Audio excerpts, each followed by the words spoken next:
D खुश यादव।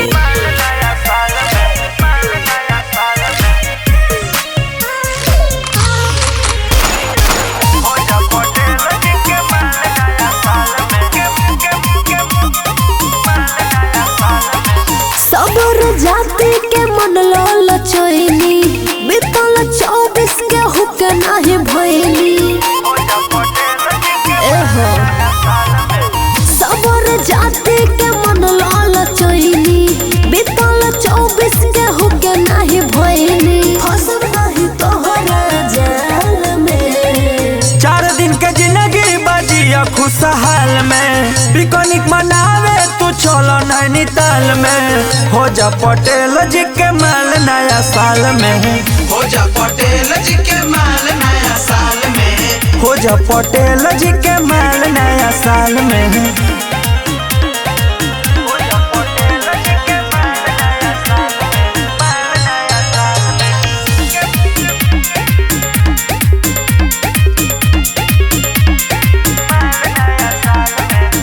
कचकारी दाल न गोली देखी अब दोसर द्वार जी।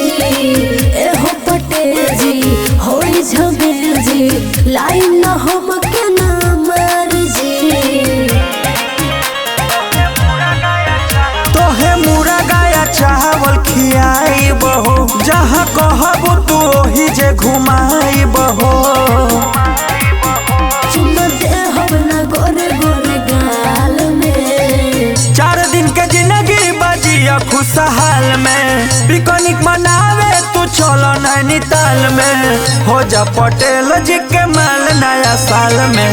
हो जा पटेल जी के माल नया साल में। हो जा पटेल जी के माल नया साल में।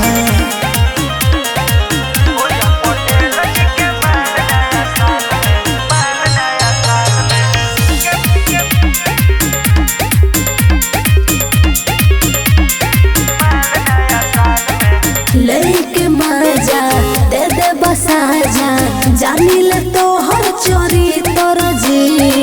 मिलते मौका दे दे बधोखा बनेला पवन पवित्र जी। तोरा सताओ से एक बेर बात कर कबो दिल नहीं टूटी विश्वास कर।